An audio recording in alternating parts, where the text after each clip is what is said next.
Hello everyone. कल हमने factorisation का पहला पार्ट किया था जिसमें हमने वो फैक्टर किए थे जब इक्वेशन इस फॉर्म में होती थी। यहाँ पे हमने x की वैल्यू निकाली थी। आपने नोटिस किया होगा ऐसे क्वेश्चन में जिसमें x की हाईएस्ट पावर क्या है, जरा देखो यहाँ पे 2। x की हाईएस्ट पावर क्या है 2। तो जब हाईएस्ट पावर 2 है ऐसी कंडीशन में x के हमेशा 2 ही आंसर आए होंगे। सही है। अब x के 2 आंसर है, एक आंसर कुछ आएगा, एक आंसर कुछ आएगा। हम क्लास 10th में, क्लास 9th में नहीं, क्लास 10th में हम इनमें से एक को बोल देते हैं अल्फा और एक को क्या बोल देते हैं बीटा। इस सिंबल को क्या नाम दिया है हमने अल्फा, और इस सिंबल को हमने क्या नाम दिया है बीटा। सही है। अब ये हमने अगर यहाँ पर प्लस की बजाय माइनस आ जाए, यहाँ माइनस आ जाए, तो हमें किन बातों को ध्यान रखना है। तो उसके लिए हम क्वेश्चंस पे आते हैं। तो मैं क्या करता हूँ, एक पहला ही वाला क्वेश्चन उठाता हूँ कल का। क्या क्वेश्चन है, x² + 7x + 10। मैं इसी क्वेश्चन में केवल बीच वाली टर्म माइनस कर देता हूँ और अब इस लाइन को ध्यान से पढ़ता हूँ। ये क्या लिखा है, क्या ये अपने स्टैंडर्ड फॉर्म में है? क्या ये अपनी स्टैंडर्ड फॉर्म में है? कैसे पता चला? x की पहले पावर क्या है 2, फिर क्या है 1 और फिर है नहीं, तो ये अपनी स्टैंडर्ड फॉर्म में है। यही तो तरीका बताया था ना स्टैंडर्ड फॉर्म चेक करने का। तो ये अपनी स्टैंडर्ड फॉर्म में तो है, तो स्टैंडर्ड फॉर्म तो चेक हो गई। यस है, कोई दिक्कत नहीं, स्टैंडर्ड फॉर्म ये है। अब 10 की 1 में मल्टीप्लाई करें, क्योंकि यहाँ कुछ नहीं लिखा तो यहाँ 1 लिखा है। 10 बन जा 10, तो मल्टीप्लाई करते तो आना चाहिए 10। मल्टीप्लाई करके क्या आना चाहिए, और यहाँ क्या साइन है प्लस करके आना चाहिए 7। अब आप कहोगे सर प्लस करके माइनस का 7 आना चाहिए। मैं ये चक्कर में नहीं पड़ रहा। क्यों? क्योंकि मुझे इस मेथड का नाम पता है जो कि है स्प्लिट ऑफ मिडल टर्म, और मुझे सिर्फ इतना लेना देना है कि बीच वाली टर्म को मैं तोड़ दूंगा। कैसे तोड़ूंगा बात की बात है। तो मल्टीप्लाई करके 10 आना चाहिए और उन्हें जोड़ के 7 आना चाहिए। तो शुरुआत करते हैं 1 से। 1 की टेबल में 10 कितनी बार आता है 10 बार। 1 10 × 10 और इन्हें जोड़ के 11। फेल, हमें नहीं चाहिए। 2 की टेबल में 10 कितनी बार आता है 5 बार। कितनी बार आता है 5 बार। इन्हें जोड़ के क्या आता है, काम चल गया, 7 ही तो चाहिए था। तो 2 और 5 आपकी हेल्प करेंगे। अब 2 और 5 हेल्प कैसे करेंगे, जुड़ के। 2 और 5 हेल्प कैसे करेंगे, तो यानी कि 7x को कन्वर्ट करना है 2x + 5x। अब ये नहीं कौन सा पहले कौन सा बाद में, सिंपल बात है। 7x कब आएगा, जब 2 में 5 जुड़ जाएंगे। तो देखो x² माइनस इसकी जगह बस ये आ गया।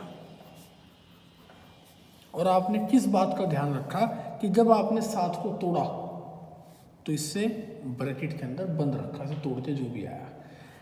क्या इस पे कोई फर्क पड़ा, ये जैसा था ऐसे ही है?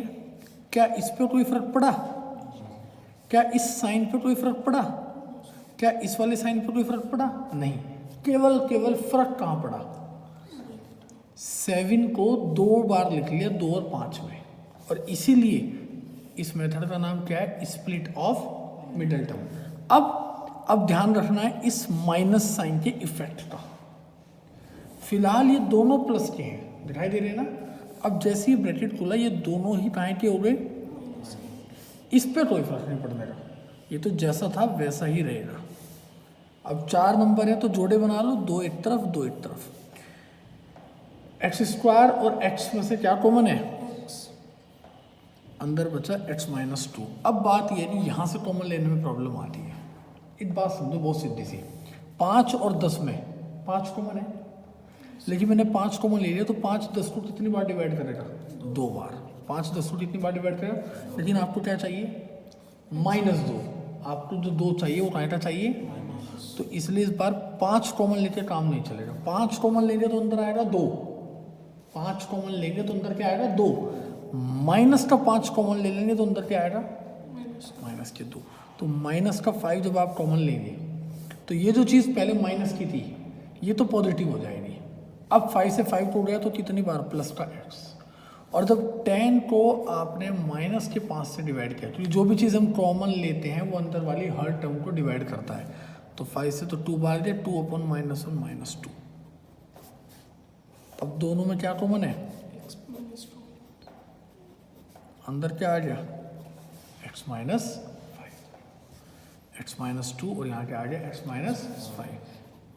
Simple answer. ठीक है, समझ में आया? और देखते हैं इसके जैसे क्वेश्चन अभी। यह आपका आ गया 12x² 96 के ऐसे फैक्टर 28x, ये क्वेश्चन आ गया। सही, इसको सॉल्व करने के दो तरीके हैं। जरा सा दिमाग लगाना है, बहुत जरा सा, और आपको ये क्वेश्चन एकदम छोटा सा दिखाई देगा। क्या ऐसी कोई टर्म है जो इन तीनों में कॉमन है? क्या है? 8 तीनों में कॉमन है। चेक करते हैं। 12 में से 8 गए, कॉमन लेने के बाद 4 बचा, है ना? हाँ, अद्भुत हैं आप सब लोग, धन्य हैं आप कि आप इतना अच्छा पढ़ते हैं। 12, 28, 8 में से जब आपने कॉमन लिया तो अंदर 4 बचेगा। जो कॉमन लेते हैं वो माइनस होता है। क्या होता है वो? डिवाइड होता है। क्या होता है वो? डिवाइड होता है। तो इसलिए इस चीज़ का ध्यान रखना कि कॉमन मतलब वो देखते हैं जो तीनों को डिवाइड करे। अब बताओ तीनों को कौन डिवाइड कर रहा है? जो इन तीनों को डिवाइड कर रहा है वो कौन है? 12 को भी, 28 को भी और 8 को भी। 4 क्या है? तो 4 कॉमन ले लो। अंदर बचा 3x² -7x + 2। समझ में आया? अब फैक्टराइज करते हैं इसे। 2 की 3 में करिए, 2 3 जा 6, सही है। अब 6 के ऐसे फैक्टर मल्टीप्लाई करते तो क्या है? 6। और क्या करते? क्या है? प्लस करके। क्यों? यहाँ साला साइन देते हैं। प्लस करके क्या है? 7। तो फैक्टर देखते हैं। 1 के टेबल में 6 कितनी बार आता है? 6 बार। और इन्हीं जोड़ते क्या आता है? तो फैक्टर तो मिल गई, पहले ही काम हो गया। हो गया नहीं हो गया? तो बस 3x² माइनस, केवल इस पे फर्क पड़ेगा। क्या दिखाई दे रहा है? 7x। और फैक्टर लेना है इसका, तो ये क्या होगा? 1x + 6। सही। अब ये 4 तो चल ही रहा है, आपने इसका तो कुछ बिगाड़ा ही नहीं है। इस माइनस का इफेक्ट, माइनस का 1x माइनस का 6x प्लस का 2, 4 कॉमन। क्या कॉमन है? x, 3x - 1। फिर अगेन कॉमन क्या है? -2। -2 क्यों कॉमन है? अगर 2 कॉमन लेता तो 1 बचता। अगर 2 कॉमन लेता तो क्या बचता? 1। 2 कॉमन लेने पे 1 बचता, जबकि मुझे चाहिए था -1, तो कॉमन भी क्या लेना पड़ा? -2। अब ये और ये पूरा कॉमन है, 3x - 1। समझ में आया? तो ये हमने फैक्टराइजेशन का वो वाला पार्ट सीखा है जिसमें हमें क्या करना होता है? नेगेटिव वैल्यूज को देखना होता है। अभी देखते हैं दूसरा पार्ट।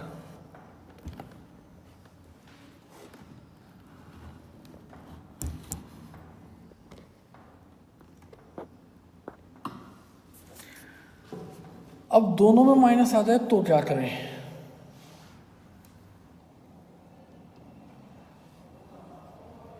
देखो,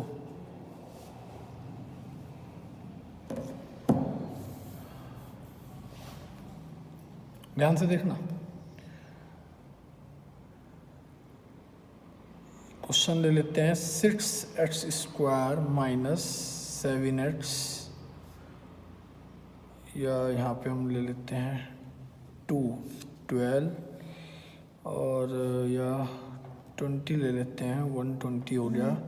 120 के ऐसे फैक्टर की माइनस करके 15 8 जा। ठीक है, ये देख लेते हैं। ठीक है, अब देखो ध्यान से, मल्टीप्लाई करके आना चाहिए 120।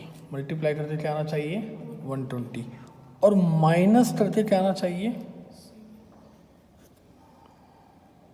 मल्टीप्लाई करके 120 और माइनस करके क्या आना चाहिए 7। ध्यान से देखो, पहले 1 के टेबल में 120 देखते हैं, 120 बार आएगा, इसे माइनस करो तो 119, नहीं चला। 2 के टेबल में 120 कितनी बार आएगा 60 बार,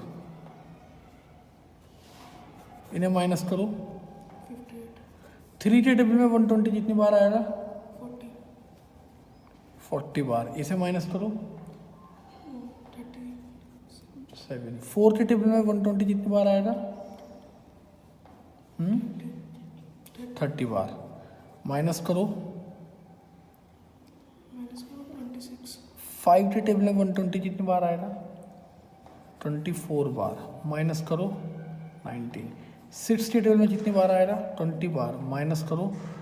7 के टेबल में कितनी बार आएगा, आएगा ही नहीं 7 के टेबल में। 8 के टेबल में आएगा 15 बार, और माइनस करो 7, चल गया। तो आपको 7x को चेंज करने का तरीका मिला है 8 और 15 की हेल्प में, ऐसी तो है। अब मुझे बताओ 8 में से 15 जाके 7 बचते हैं, 15 में से 8,